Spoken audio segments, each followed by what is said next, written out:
Hello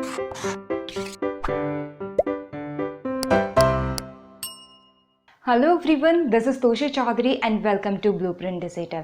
बच्चों, हम पढ़ रहे थे मैथ्स क्लास 11th का चैप्टर नंबर 9 अनुक्रम तथा श्रेणियाँ यानी सीक्वेंस एंड सीरीज, जिसमें हमने सीक्वेंस एंड सीरीज के सारे कॉन्सेप्ट्स, सारे टॉपिक्स कवर कर लिए हैं। और आज हम शुरू करने जा रहे हैं विविध प्रश्न यानी कुछ मिसलेनियस क्वेश्चंस, जिनमें हमारा पहला क्वेश्चन है ये: यदि ए, बी, सी तथा डी विभिन्न वास्तविक संख्याएं इस प्रकार हैं। आपको 4 संख्याएं दी गई हैं, ए, बी, सी और डी, ये वास्तविक हैं। किस तरह की संख्याएं हैं कि इस वाली इक्वेशन को वो सेटिस्फाई करते हैं, इन इक्वेशन को।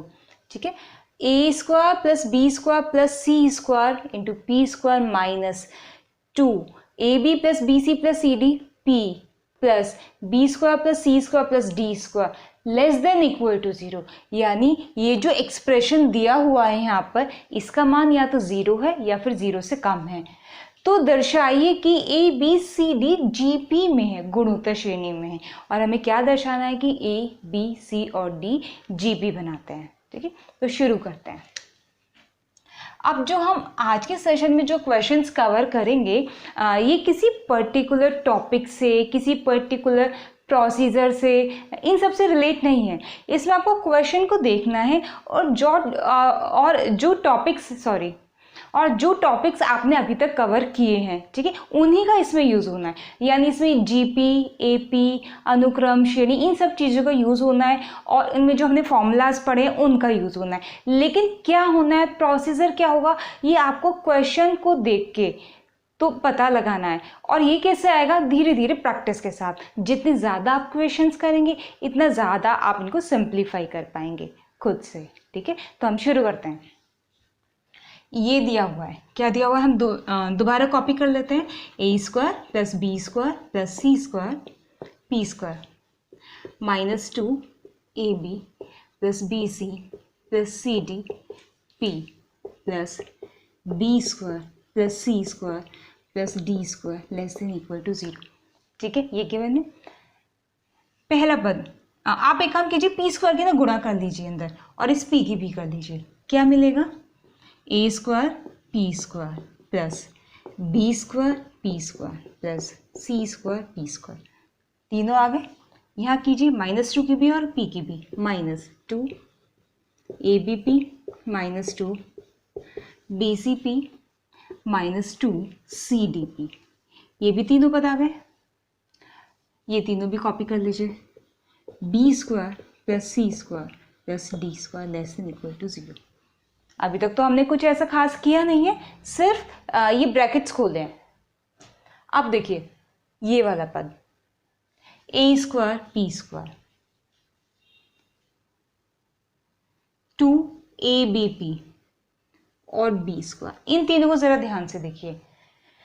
ए square P square -2 A B P plus B square, क्या ये तीनों टर्म्स मिलकर ए पी माइनस बी का होल स्क्वायर नहीं बना रही? क्या ये तीनों टर्म्स से हम ये नहीं लिख सकते? बिल्कुल लिख सकते हैं, खोलकर देख लीजिए।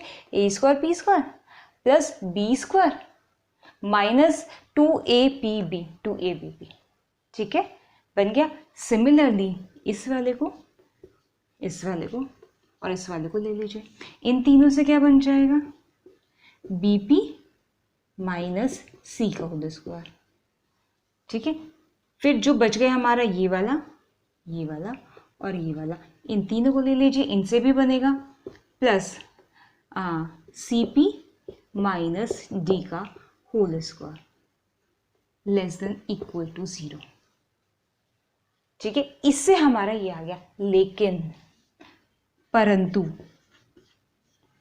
ये जो हमने अभी एक्सप्रेशन निकाला है दाईं तरफ LHS में, ए पी माइनस बी का whole square plus B P minus C का whole square plus C P minus D का होल स्क्वायर, इसमें एक चीज़ आप ज़रा देखिए, यहाँ पर ये परफेक्ट स्क्वायर है ना, तो ये नेगेटिव तो हो नहीं सकता, जाहिर सी बात है पॉजिटिव होगा।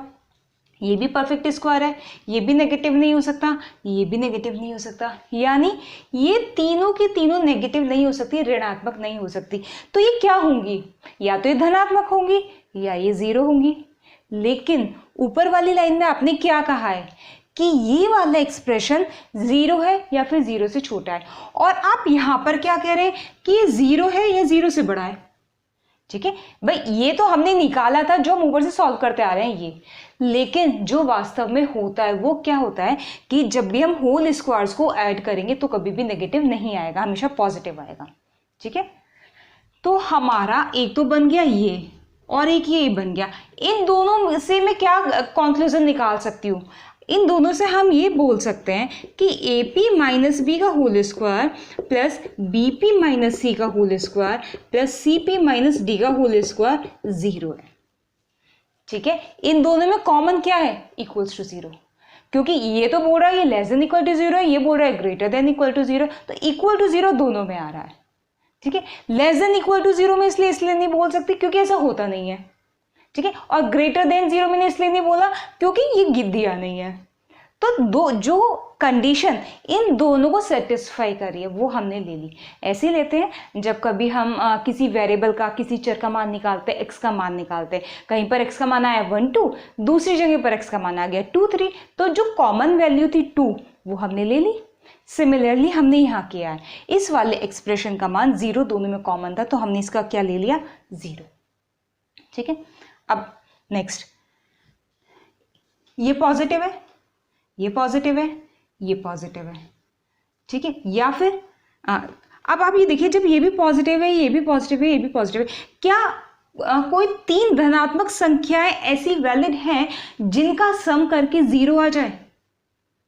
क्या तीन धनात्मक संख्याएं हम ऐसे, चलिए दो आप मान लीजिए, यहाँ तो 3 है, आप 2 धनात्मक संख्याएं ऐसी बता दीजिए जिनका योग करें और 0 आ जाए। पॉसिबल ही नहीं है, कभी भी पॉसिबल नहीं है। 2 धनात्मक संख्याओं को जोड़ के कभी भी 0 आ ही नहीं सकता। एक संख्या धनात्मक दूसरी ऋणात्मक होगी तभी 0 आ सकता है, और 3 संख्याओं को जोड़ के भी 0 नहीं आ सकता। कितनी भी छोटी से छोटी संख्या ले लीजिए, होगी तो 0 से बड़ी, होगी तो 0 से बड़ी, होगी तो 0 से बड़ी, तो 0 आ ही नहीं सकता। सिर्फ एक कंडीशन ऐसी है जिसमें 0 आ सकता है, सिर्फ एक। वो क्या है कि ये भी 0 हो, ये भी 0 हो और ये भी 0 हो। ठीक है, जब ये तीनों हमारे अलग अलग 0 होंगे तो इनके स्क्वायर का सम, इनके वर्गों का योग 0 आ जाएगा। ठीक है, तो इस लाइन से हमने क्या कंक्लूजन निकाला, हमने निकाला कि ए पी माइनस बी भी हमारा 0 है, या ये बोल दीजिए ये 0 है। ठीक है, और बी पी माइनस सी भी हमारा 0 है, इसका स्क्वायर भी, और सी पी माइनस डी का स्क्वायर भी हमारा 0 है। और जब किसी संख्या का वर्ग 0 है तो वो संख्या भी 0 होगी, क्योंकि सिर्फ 0 का वर्ग ही 0 होता है। ठीक है, तो इससे हम क्या लिख सकते हैं, ए पी माइनस बी भी 0 और बी पी माइनस सी भी 0 और सी पी माइनस डी भी 0। ठीक है, आगे देखिए, ए पी बराबर बी, यहां से मैंने क्या किया, बी को इधर ले गई, क्या लिख दिया, ए पी बराबर बी। यहां से पी का मान निकालिए, कितना आ जाएगा, बी अपॉन ए। इस पहले वाली समीकरण से ए पी बराबर बी आ गया और पी का मान आ गया बी अपॉन ए।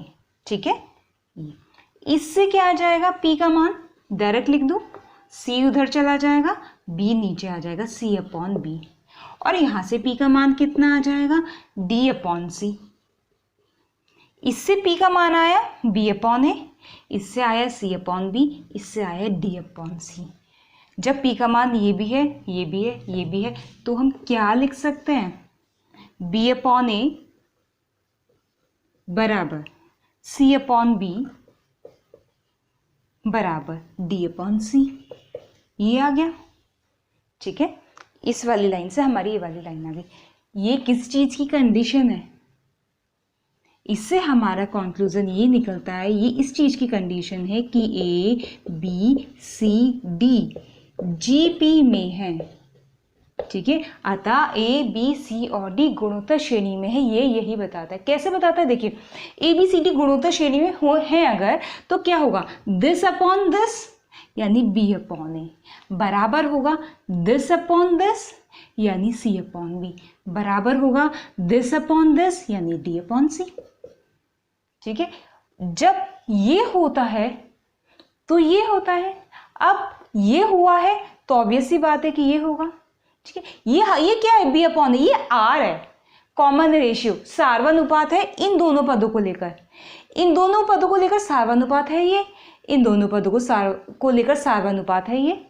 ठीक है, तो जब हमारे पास ये कॉन्क्लूजन निकल गया तो इससे क्या रिजल्ट निकला कि ए बी सी और डी जीपी में है, इति सिद्धांत। ठीक है, तो देखने में जितना हैवी क्वेश्चन लग रहा था इतना नहीं था, अगर कॉन्सेप्ट्स क्लियर हैं, ठीक है, एक एक स्टेप समझ में आता है तो कोई भी क्वेश्चन डिफिकल्ट नहीं है। ये बड़ी सी इक्वेशन दी है, इन इक्वेशन दी हुई है। ठीक है, हमने इसमें क्या किया, हमने इसमें तीन तीन पेयर बना लिए। मुझे दिख रहा था ए स्क्वायर पी स्क्वायर मुझे यहाँ से मिलेगा। ठीक है, ये भी पता चल गया -2 ABP यहाँ से मिलेगा और यहाँ से बी स्क्वायर मिल जाएगा। तुरंत क्लिक हो गया कि ये तीनों मिलकर तो परफेक्ट स्क्वायर बना रहे हैं। अगर ये तीनों मिलकर बना रहे हैं, क्योंकि एक सिमेट्री यहाँ पर चल रही है, एक सममितता यहाँ पर चल रही है इन इक्वेशन में, तो हमने क्या किया, इसी तरीके से दूसरे को ले लिया, तीसरे को ले लिया, तीनों से परफेक्ट स्क्वायर बन गया। इक्वेशन वही चलती रही हमारी, इन equation less than equal to zero, less than equal to zero, less than equal to zero. लेकिन जब हमने यहाँ कर लिया तो हमें पता चल गया कि भाई ये तो less than equal to zero हो ही नहीं सकता, ये तो 100% greater than equal to zero ही होगा। अब कॉन्ट्रडिक्शन हो गया। ठीक है, वो बोल रहा है greater than equal to zero, ये बोल रहा है less than equal to zero. Contradiction होने के बाद भी एक पॉइंट तो कॉमन था, इक्वल टू जीरो, तो हमने ये ले लिया। इन दोनों से कंक्लूजन निकल गया ये। और जब ये जीरो है तो वर्गों का योग, किन्हीं भी तीन संख्याओं के वर्गों का योग जीरो नहीं हो सकता। हो सकता है तो सिर्फ एक कंडीशन में, कब, जब वो तीनों संख्या खुद में जीरो हो, यानी 0 + 0 + 0 = 0, ये तो हो सकता है। इसका मतलब ये तीनों संख्याएं जीरो होंगी, ये जीरो, ये जीरो, ये जीरो। और जब ये संख्याओं का वर्ग जीरो है तो ये संख्या खुद भी जीरो होगी।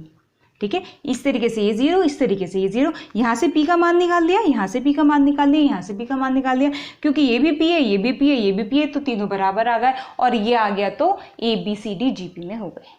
नेक्स्ट क्वेश्चन, 1 + 1/1 + 2 + 1/1 + 2 + 3 1/1 + 2 + 3 + 4 + ... के n पदों का योग ज्ञात कीजिए। यहाँ पर आपको एक सीरीज दी गई है। अब वो सीरीज कैसी है, देखिए जो सीरीज अभी तक आपने पढ़ी है उनमें क्या होता था, जैसे 1 2 3 4 5, 1 2 2 3 3 4 4 5, 1 × 2 × 3 2 × 3 × 4 4 × 5 × 6, समथिंग लाइक दैट। ठीक है, इस तरीके से सीरीज होती थी। लेकिन यहाँ क्या है, ये सीरीज बढ़ रही है। पहले में एक पद है, हर में इसको लिख सकते हैं ना 1/1। ठीक है, पहले में हर, अंश तो सबका सेम है, इसमें हर में सीरीज बन रही है। पहले में 1 है, दूसरे में 1 + 2 है, तीसरे में 1 + 2 + 3 है, चौथे में 1 + 2 + 3 + 4 है, बढ़ती जा रही है। एनवे में कितनी होगी, एनवे में कितनी होगी, 1 + 2 + 3 + 4 + 5 अप टू n तक होगी। पहले में 1, दूसरे में 1 + 2, तीसरे में 1 + 2 + 3, चौथे में 1 + 2 + 3 + 4, तो एनवे पद में कितनी होगी, 1/1 + 2 + 3 अप टू n तक होगी। यही होगा हमारा एनवा पद। निकल गया एनवा पद, कितना सिंपल था। ठीक है, तो ये हमारा एनवा पद निकल गया। सीरीज में एनवा पद निकालने के बाद यूजुअली हम क्या करते हैं, इस पर समीशन अप्लाई करते हैं, समीशन लगाते हैं, 1 से लेकर n तक के पदों का योग निकालते हैं। ये तो सिर्फ एनवा पद है। अब हमें क्या करना है, हम समीशन जब अप्लाई करेंगे, ठीक है, SN हमें निकालना है। SN यानी इस सीरीज के n पदों का योग, या फिर बोल दीजिए समीशन AN। ठीक है, यहाँ पर n का मान आप 1 रखेंगे तो A1 आ जाएगा, n का मान 2 रखेंगे तो A2 आ जाएगा, n का मान 3 रखेंगे तो A3 आ जाएगा, n का मान n रखेंगे तो AN आ जाएगा। यानी ये क्या रिप्रेजेंट कर रहा है, ये यही तो रिप्रेजेंट कर रहा है। ठीक है, पहले कर चुके हैं हम ये सब चीज़ें, फिर भी मैं रिकॉल कर देती हूँ बीच बीच में कि कहीं कोई चीज़ मिस हो गई हो या कोई चीज़ क्लियर ना हो तो वो हो जाए। ठीक है। तो इस तरह के क्वेश्चन में हम क्या करते हैं, nवां पद ज्ञात करते हैं। अगर आपने nवां पद ज्ञात कर दिया, फिर सोचना किस चीज़ का है, इस पर समेशन अप्लाई कीजिए, n पदों का योग निकाल दीजिए, निकालिए। लेकिन इसमें जब आप n पदों का योग निकालेंगे तो ये देखिए इसमें आप समेशन कैसे अप्लाई करेंगे। आपके पास n होता तो समेशन n हो जाता, n स्क्वायर होता तो समेशन n स्क्वायर हो गया, n क्यूब होता तो समेशन n क्यूब हो गया। यहाँ कैसे होगा, ठीक है। तो हम क्या करते हैं, इसको थोड़ा पहले सिंप्लीफाई कर लेते हैं। तो हम करते हैं ना, जब an का मान निकालते हैं तो हम उसको पहले सिंप्लीफाई कर लेते हैं जितना भी हो सकता है। तो हम इसको भी करते हैं, 1/, ये क्या है, समीशन n, यानी n प्राकृतिक संख्याओं का योग, प्रथम n प्राकृतिक संख्याओं का योग समीशन n, ठीक है। क्या क्या आता है, उनको ऐड करके 1 से लेकर n तक की संख्याओं को जोड़कर क्या आता है, n into n plus 1/2। 3 series बताई थी ना याद करने के लिए, उनमें से पहले वाली n इंटू n प्लस 1/2, 2 पर n इंटू n प्लस 1, ठीक है, 2 पर n इंटू n प्लस 1। अब आप यहाँ पर देखिए कि अभी भी हम समीशन नहीं अप्लाई कर पाएंगे, ठीक है, अभी भी हम समीशन नहीं अप्लाई कर पाएंगे यहाँ पर। तो हम यहाँ पर एक काम करते हैं, 1/n माइनस 1/n प्लस 1, ये क्या होगा, ठीक है। जब इस तरह के आपको दो मिल जाए करें ना बराबर बराबर वाले, n प्लस 1 या n प्लस 1 n प्लस 2 या n plus 2 n plus 3, 3 into 4 4 into 5, अगर हर में ऐसे मिला करें तो आप क्या करें कि इसमें से एक को माइनस करके नीचे तो हमारा यही बन जाएगा, ठीक है, ऊपर भी हमारा n कैंसिल हो जाएगा। जब हम एलसीएम देंगे वापस ये बनाने के लिए, तो अंश में जो हमारी वैल्यू आएगी उसमें n नहीं होगा, n कैंसिल हो चुका होगा, क्योंकि n इधर भी आएगा और n इधर भी आएगा, माइनस में कैंसिल हो जाएगा। बचेगा क्या, कोई एक अचर राशि बचेगी, उसको हम मैनेज कर लेंगे, ठीक है। ज़रा इसको देखिए, इसको करके क्या आएगा, n इंटू n प्लस 1 तो आ गया हर में, ऊपर कितना आएगा, n प्लस 1 माइनस n, ये आएगा, n से n कैंसिल होके कितना आ जाएगा, 1/n इंटू n प्लस 1। इसका मतलब ये क्या है, ये है, ठीक है, और 2 हमारा है एक्स्ट्रा, ठीक है। तो हम क्या कर रहे हैं, इस 2 को आप ऐसे नहीं लिख सकते, ऐसे लिख लीजिए इसको, इस 2 को लिख लीजिए बाहर, ठीक है। अब इसको तो लिख दिया हमने ये, और ये 2 हमारा बाहर आ जाएगा, ये 2 हमारा बाहर आ जाएगा, ये, ठीक है। तो जब भी आपके पास हर में इस तरीके से आए ना, प्रोडक्ट की फॉर्म में गुणा के रूप में आए, तो आप उनको ना ऐसे अलग अलग कर लें, ठीक है, ये सॉल्व हो जाते हैं। कैसे सॉल्व होते हैं ये अब देखिए, चलिए पूरा करते हैं इसको। ये an है, ठीक है, यहाँ से a1 निकालिए ज़रा, कितना आएगा a1, आप कहोगे लिखा तो है ऊपर, ठीक है, चलिए 1 आ गया an, वहाँ से निकालिए ज़रा, है ना, वहाँ से a1 निकालिए, 2 इंटू 1/1 माइनस 1/2, यही आएगा, ठीक है। हम an ये वाला भी लिख सकते थे, लेकिन अब हम a1 ये वाला नहीं लिखेंगे, हम ना an जो आया है हमारा, ये a1 a2 a3 a4 सब ना इससे लिखेंगे, ठीक है। आपको पता चल जाएगा हमने इसे क्यों लिखा है, क्यों हमने इसको निकाला है। यहाँ हम सॉल्व नहीं कर पा रहे थे ना, यहाँ से हो जाएगा, a1 इतना आ गया, a2 कितना आएगा।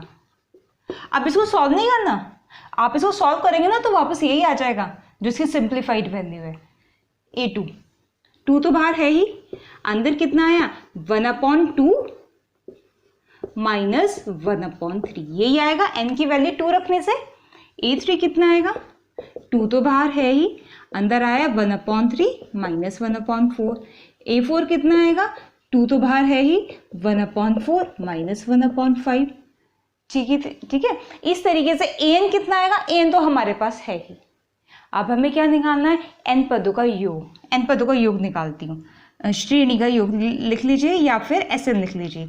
श्रेणी का योग कितना हो जाएगा, जो कि हमें निकालना है, देखिए a1 plus a2 plus a3 plus an, यही हमें निकालना है। बस अब हम यहाँ क्या करने वाले हैं, ये a1 a2 a3 an ना हम इस फॉर्म में नहीं लिखेंगे, हमने इसका फॉर्म चेंज कर दिया, ठीक है। तो अब हम ना ये वाली फॉर्म लिखेंगे। चलिए लिखिए, एक काम कीजिए, हमें इन सबको ऐड करना है ना, a1 a2 a3 a4 up to n, इन सबको ऐड करना है ना, तो 2 सब में आ रहा है, तो 2 को मैं पहले ही कॉमन ले रही हूँ बाहर, तो 2 आ गया बाहर। अब ब्रैकेट में देख लेते हैं क्या क्या बच गया। a1 में कितना बचा, 1 माइनस 1/2 प्लस a2 में कितना बचा, 2 तो बाहर, 1/2 माइनस 1/3 प्लस यहाँ कितना बचा, 1/3 माइनस 1/4, यहाँ कितना बचा, 1/4 माइनस 1/5, यही चलता रहेगा। और लास्ट में nवें पद में कितना बचेगा, 1/n माइनस 1/n प्लस 1। ठीक है, अब देखिए 1/2 से 1/2 कैंसिल, 1/3 से 1/3 कैंसिल, 1/4 से 1/4 कैंसिल, 1/5 से आगे 1/5 आएगा प्लस में, वो कैंसिल हो जाएगा, आगे की ऐसी कैंसिल होते रहेंगे। और 1/n है ना प्लस का, इससे पहले माइनस 1/n आया होगा, वो कैंसिल हो जाएगा। बचेगा क्या, ये पहले वाला पद 1 और ये लास्ट वाला पद माइनस 1/n प्लस 1, सिर्फ ये दो चीज़ें यहाँ पर बचेंगी। लिख दीजिए 2 × 1 माइनस 1/n प्लस 1, हमारा आंसर आ गया। ज़्यादा से ज़्यादा क्या कर सकते हैं आप यहाँ पर, 2 एलसीएम ले सकते हैं, n plus 1 minus 1/n plus 1, यही आएगा, n plus 1 minus 1/n plus 1, 1 से 1 कैंसिल, 2n/n प्लस 1 आंसर। ठीक है, तो देखिए ये जो हमें श्रेणी दी गई थी, हमने इसका nवां पद निकाला, लेकिन इसके nवें पद को निकाल के ना हमने इसको इस तरीके से लिख लिया। ठीक है, अब आप लोग ये सोच सकते हैं कि ये जो श्रेणी हमें खोलकर दी हुई थी a1 plus a2 plus a3 plus a4, उसको हमने पहले तो कंसाइज किया, मतलब कि हमने पहले तो उसका nवां पद निकाला और nवें पद से हमने फिर से a1 a2 a3 a4 निकाल दिए। क्या हम डायरेक्टली यहाँ से ये वाला स्टेप नहीं कर सकते, क्या हम 1 को ये नहीं बना सकते, बिल्कुल बना सकते हो। आप 1 को लिख सकते हो ना 1 माइनस 1/2 इंटू 2, ठीक है, इसको भी लिख सकते हो आप 2 इंटू 1/2 माइनस 1/3, लेकिन ये ना बहुत कॉम्प्लिकेटेड हो जाएगा, क्योंकि यहाँ पर आपको हर एक टर्म को चेंज करना पड़ेगा, इसको भी, इसको भी, इसको भी, इसको भी, सबको चेंज करना पड़ेगा। ठीक है, तो बेटर ये है एक बार nवां पद ज्ञात करके उसमें एडजस्टमेंट कर लिया जाए, फिर जो एडजस्टमेंट होकर आया उसमें फिर से n का मान 1 2 3 रख के फिर से a1 a2 a3 दोबारा निकाल लिए जाए, और फिर जब हम उनको ऐड करते हैं तो ज़्यादातर पद कट हो जाते हैं, एक दूसरे से कैंसिल हो जाते हैं, जो बच गया वो हमारा आंसर। नेक्स्ट क्वेश्चन, यदि s1 s2 s3 क्रमशः n प्राकृतिक संख्याओं का योग, उनके वर्गों का योग तथा उनके घनों का योग हो, यानी क्या दिया है, s1 s2 और s3 दिए गए हैं। s1 क्या दिया है, n प्राकृतिक संख्याओं का योग, यानी 1 + 2 + 3 + 4 अप टू n तक। s2 क्या दिया है, उनके वर्गों का योग, यानी 1² + 2² + 3² + 4² अप टू n²। और s3 क्या दिया है, उनके घनों का योग, यानी 1³ + 2³ + 3³ + 4³। ठीक है, ये दिए हुए हैं। तो s1 s2 s3 हमें पता है क्या दिए हुए हैं, लिख लीजिए अपनी लैंग्वेज में। s1 क्या दिया है, s1 दिया हुआ है, ये लिख सकती हूँ मैं, ये लिख सकते हैं ना, s1 हमें समीशन n दिया है। ठीक है, होता कितना है summation n, n into n + 1/2, ये दिया है हमें s1। ठीक है, s2 कितना दिया है, ये लिख सकते हैं समीशन n², या लिख दीजिए 1² + 2² + 3² अप टू n², या ये लिख दीजिए, ये कितना होता है n, n + 1 2n + 1/6। s3 कितना दिया है, समीशन n³, यानी n इंटू n + 1/2 इसका स्क्वायर। ठीक है, क्या लिख दीजिए n² + n + 1², n² into n + 1²/4, ये लिख दीजिए। तो s1 s2 और s3 ये दिए हुए हैं जो ऊपर बताए गए हैं, तो सिद्ध कीजिए कि ये क्या सिद्ध करना है, ये सिद्ध करना है। ठीक, ऑब्वियस सी बात है, हम यहाँ ये लेकर चलेंगे, ये प्रूव करेंगे तो थोड़ा मुश्किल पड़ेगा, क्योंकि इसको फैलाना पड़ेगा, तो जाहिर सी बात है हम ये लेकर चलेंगे RHS। ठीक है, हम दायां पक्ष लेकर चलेंगे और बायां पक्ष बनाएंगे। ठीक है, चलिए दायां पक्ष लेते हैं। क्या दिया है, s3 1 + 8 s1, कुछ नहीं करना, s1 s2 s3 अगर आपको ये पता चल गया ना लैंग्वेज में क्या दिया है और आपने पता लगा लिया कि वो तीनों चीज़ें एक्चुअल में हैं क्या, तो अब आगे कुछ नहीं है, सिर्फ कैलकुलेशन है। ये आपने कॉपी कर लिया, इसके बाद s1 और s3 के मान रख दीजिए, यहाँ से उठाकर रखिए। s3 कितना है, ये रहा, n square n plus 1 square upon 4, 1 plus 8, S1 कितना, n into n plus 1 by 2, n into n plus 1 by 2। ठीक है, अब हमें इसको सॉल्व करना है और ये बनाना है n square n plus 1 square upon 4। LCM ले लीजिए, एलसीएम लेने की जरूरत ही नहीं है, कैंसिल हो गया, 2 4 जा 8। ठीक है, कितना बचा हमारे पास, 1 plus 4n square plus 4n, ये बच गया अंदर 1 प्लस ये 2 पद हमारे यहाँ से आ गए, 4n की हमने अंदर गुणा कर दी। ठीक है, ये आ गया, इधर करते हैं n square n plus 1 square upon 4। ठीक है, ये क्या बन रहा है, ये देखिए, ये तो हमारा परफेक्ट स्क्वायर बन गया, किसका, 2n प्लस 2 के होल स्क्वायर का, नहीं 2n प्लस 1 के होल स्क्वायर का बन गया, ये बन गया। ठीक है, 2n का स्क्वायर प्लस 1 का स्क्वायर प्लस 2 इंटू 2n, ये परफेक्ट स्क्वायर बन गया। अब n स्क्वायर, आप एक चीज देखिए, हमें यहाँ पर S2 बनाना है ना, S2 में क्या होता है, n into n plus 1 into 2n plus 1 divided by 6, n into n plus 1 into 2n plus 1, वो भी वर्गों के साथ, यानी s स्क्वायर लगभग बना रखा है। नीचे क्या होना चाहिए, 6 का स्क्वायर यानी 36 होना चाहिए, नीचे कितना होना चाहिए 36 होना चाहिए, लेकिन हमारे पास है 4, तो कितने की और ज़रूरत है, 9 की, 4 9 जा 36। तो हम क्या कर देते हैं, यहाँ पर हम ना 9 से गुणा कर देते हैं नीचे, तो 9 से ऊपर भी गुणा करनी पड़ेगी, ये लिख सकते हैं हम। ठीक है, आप ज़रा देखिए, इसको मैं क्या लिख सकती हूँ, इसको 9 को तो छोड़ दीजिए, इसको हम लिख सकते हैं n plus 1 2n plus 1 upon 6 का स्क्वायर, ये लिख दिया मैंने, इसको बिल्कुल आराम से लिख सकते हैं, इंटू 9 ऐसे ही कॉपी कर लिया। ये क्या है, S2 है ना, ये S2 बनाने के लिए तो हमने एडजस्टमेंट किया, ये 9 का, 9 पहले लिख लीजिए, और ये आ गया हमारा S2 का स्क्वायर, और ये आ गया हमारा बायां पक्ष, प्रूव हो गया। ठीक है, बहुत सिंपल क्वेश्चन था। नेक्स्ट क्वेश्चन, दो धनात्मक संख्याओं a तथा b के बीच am तथा gm यानी समांतर माध्य और गुणोत्तर माध्य का अनुपात m/n है। यानी क्या दिया है, देखिए, दो धनात्मक संख्याएं दी हैं a और b, इनके अर्थमेटिक मीन और ज्योमेट्रिक मीन का अनुपात है ये जो है ना, ये a और b का अनुपात नहीं है, ये a प्लस b बाई 2 यानी समांतर माध्य तथा रूट AB यानी गुणोत्तर माध्य का अनुपात है।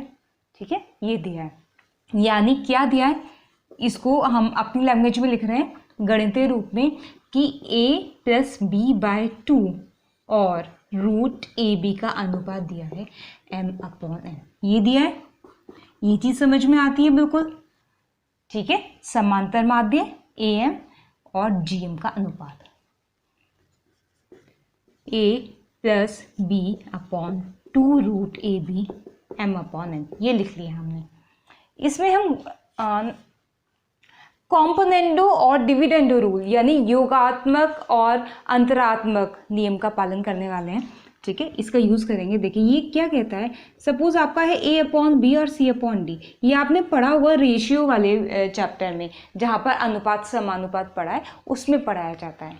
अगर आपके पास एक रेशियो, एक अनुपात है a/b और एक है c/d और ये दोनों बराबर है, ठीक है, तो योगानुपात नियम क्या कहलाता है, योगानुपात। ठीक है, योगानुपात नियम ये कहलाता है कि a प्लस b, मैंने a में b ऐड कर दिया, ठीक है, b ऐसे ही रहा, नीचे हर ऐसे ही रहा, अंश में मैंने क्या किया, हर को ऐड कर दिया, तो इधर भी मैं अगर वही काम कर दूं तो ये दोनों मेरे अभी भी सेम बने रहेंगे।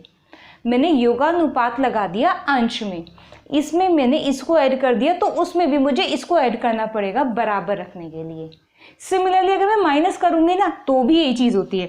अगर मैं यहाँ a minus b upon b करूँ तो वो c minus d upon d के बराबर होगी। यानी जो काम मैं इधर करूँगी ना वही काम मुझे उधर करना होगा। या आप ये भी कर सकते हैं कि a plus b upon a minus b ये c plus d upon c minus d के बराबर होगा। ठीक है, तो इसी तरह की चीज़ों का इन्हीं का यूज़ करके हम इसको सॉल्व करेंगे। सबसे पहले तो देखिए हमें यहाँ पर क्या बनाना है, हमें यहाँ पर क्या बनाना है, हमें यहाँ पर बनाना है a अनुपात b, यानी ऊपर a और नीचे b। हमें यहाँ से रूट को हटाना है। रूट को हटाने के लिए हम इधर का बाएं पक्ष का वर्क करेंगे, तो ऑब्वियस सी बात है हमें दाईं तरफ का भी वर्क करना पड़ेगा। तो सबसे पहले वर्क कर डालिए।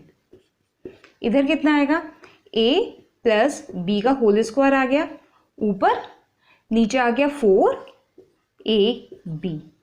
इधर कितना आ गया, ऊपर m स्क्वायर और नीचे n स्क्वायर। ठीक है, सॉल्व कर लीजिए, इसको खोल लीजिए, कितना आएगा a square plus B square plus 2ab upon 4ab, m square upon n square. ठीक है, अब मैं यहाँ पर क्या लगाने वाली हूँ, हर में। हर में मैं क्या करूँगी, मैं यहाँ पर ये करूँगी जैसे a upon b c upon d दिया हुआ है बराबर, तो हम करने वाले हैं a upon a minus b बराबर c upon c minus d. ठीक है, ये करने वाले हैं हम यहाँ पर, हर में चेंज करने वाले हैं। ठीक है, कीजिए a square plus B square plus 2ab तो ऊपर बन गया, ऊपर मतलब ये तो ऊपर बना हुआ है, इसको छोड़ दीजिए। नीचे क्या बन जाएगा, नीचे बन जाएगा a square plus B square plus 2ab minus 4ab, ये बनेगा नीचे।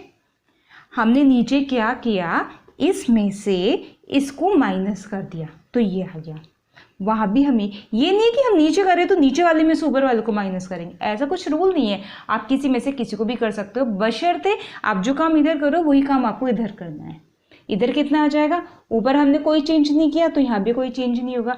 नीचे हम क्या करेंगे, this minus this, m square minus n square. ठीक है, अब देखिए a square plus B square plus 2ab minus 4ab क्या बन गया, a square plus B square minus 2ab, यानी मैं ये बल लिख सकती हूँ। ठीक है, ये बन गया। ऊपर वाला क्या बन गया, a प्लस बी का होल स्क्वायर, और नीचे वाला क्या बन गया, a माइनस बी का होल स्क्वायर। ठीक है, अब तो सिमेट्री सी बनती दिख रही है। इधर करते हैं ना, क्या बन गया, ऊपर a प्लस बी का होल स्क्वायर और नीचे बन गया a माइनस बी का होल स्क्वायर बराबर m square upon m square minus n square. ठीक है, अंडर लीजिए दोनों तरफ, स्क्वायर खत्म कीजिए। लेफ्ट हैंड साइड का हमारा फोकस ना लेफ्ट हैंड साइड पर रहेगा, क्योंकि हमें यहाँ पर a अपॉन बी बनाना है। ठीक है, और जो काम a अपॉन बी यहाँ पर बनाने के लिए आप यहाँ पर जो काम करते रहेंगे वही काम आप यहाँ करते रहिए। लास्ट में आके यहाँ तो बन जाएगा a अपॉन बी, और उधर की साइड जो बनेगा वही आपका आंसर होगा, यानी a और b का अनुपात होगा। ठीक है, चलिए अनरूट लीजिए, तो इधर रह जाएगा a प्लस बी और इधर रह जाएगा a माइनस बी, इधर रह जाएगा m, लेकिन नीचे क्या रहेगा, नीचे हो जाएगा under root m square minus n square. ठीक है, अब योग अनुपात हम लगाएंगे, योगांतर अनुपात, यानी योग वाला भी और अंतर वाला भी, ऊपर योग वाला और नीचे अंतर वाला। देखते हैं, ऊपर मैं क्या कर रही हूँ, a प्लस बी में ऐड करूँगी a माइनस बी। ठीक है, और नीचे a प्लस बी में से माइनस करूँगी a माइनस बी। इन दोनों को ऐड कर दिया ऊपर और सब्ट्रैक्ट कर दिया नीचे। सिमिलरली यहाँ पर ऊपर क्या करेंगे, add m plus under root m square minus n square. ठीक है, नीचे कितना आएगा, m minus under root m square minus n square. ठीक है, अब देखिए इस b से ये भी कैंसिल, कितना आया 2a, इस a से ये वाला a कैंसिल, प्लस है ये माइनस बनेगा, और b और ये वाला b भी हो जाएगा प्लस b, तो आ जाएगा 2b बराबर कितना आ गया, m plus M square minus N square का under root divided by m minus M square minus N square का अंडर रूट। ठीक है, 2a अपॉन 2b आ गया, 2 से 2 कैंसिल, a अपॉन b आ गया। a अपॉन b ही तो हमें चाहिए था। ठीक है, तो a और b का अनुपात कितना आ गया, इसको हम कैसे लिख सकते हैं, ऐसे लिख सकते हैं ना, a अनुपात b, अनुपात की फॉर्म में अगर हम लिखना चाहें तो, या ऐसे भी छोड़ सकते हैं, उसका मतलब भी यही है। M square minus N square अनुपात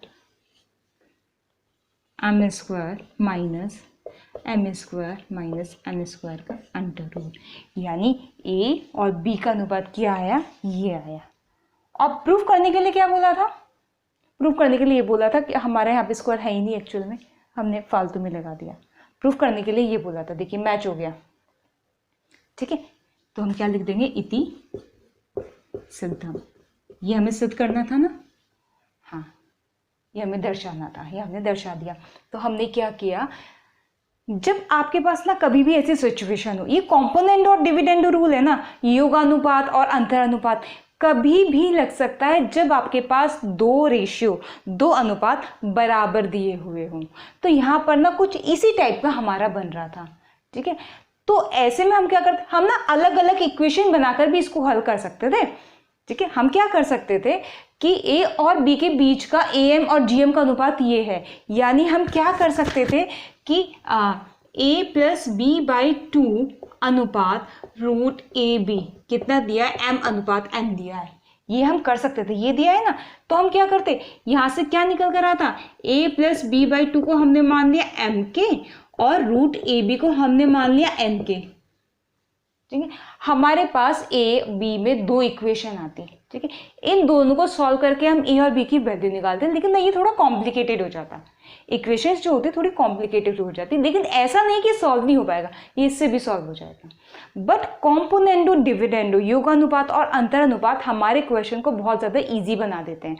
तो जहाँ तक हो सके इसका यूज़ कहीं पर हो रहा हो तो कर दीजिए, ठीक है। क्योंकि आप अभी तक जो पढ़ चुके हैं किस लिए पढ़ा है, इसलिए तो पढ़ा है ना कि आगे आप उसको यूज कर सकें, ठीक है। तो योगानुपात और अंतरानुपात का यूज आप जहां भी करना चाहते हैं, जब इस तरह की सिचुएशन हो, दो रेशियोज आपस में बराबर हो, तो आप कर सकते हैं। क्लियर, बस एक ही चीज का ध्यान रखना है, जो काम लेफ्ट हैंड साइड में वही काम राइट हैंड साइड में। तो बच्चों आज हमने पढ़ा अनुक्रम तथा श्रेणी यानी सीक्वेंस एंड सीरीज के ऊपर आधारित कुछ विविध प्रश्न। आज की वीडियो के ऊपर बेस्ड आपका क्वेश्चन है ये, श्रेणी 1 cube upon 1 plus 1 cube plus 2 cube upon 1 plus 3 plus 1 cube plus 2 cube plus 3 cube upon 1 plus 3 plus 5 up to n पदों तक, यानी इसके n पदों का योग आपको ज्ञात करना है। इस श्रेणी के n पदों का योग ज्ञात करना है। तो सबसे पहले क्या करेंगे, nवां पद ज्ञात करेंगे an। पहले पद में एक एक पद है, दूसरे पद में दो दो पद हैं, तीसरे पद में तीन तीन पद हैं, nवें पद में ऊपर भी n पद होंगे और नीचे भी n पद होंगे। nवां पद ज्ञात हो जाएगा। फिर nवें पद को ज्ञात करने के बाद n का मान 1 2 3 ये सब रख के a1 a2 a3 निकाल दीजिए और उन सबको ऐड कर दीजिए, आपका आंसर आ जाएगा, ठीक है। इस तरह का क्वेश्चन मिलता जुलता हमने किया है, लेकिन अगर कोई भी प्रॉब्लम हो तो आप कमेंट में मेंशन कर सकते हैं, आपकी प्रॉब्लम सॉल्व हो जाएगी। बच्चों इसी के साथ आपका ये चैप्टर खत्म होता है। अपनी नेक्स्ट वीडियो में हम शुरू करेंगे नेक्स्ट चैप्टर सरल रेखाएं। अगर आपको वीडियो अच्छी लगी हो तो do like share and subscribe. मिलते हैं नेक्स्ट वीडियो में, टिल देन बाय बाय।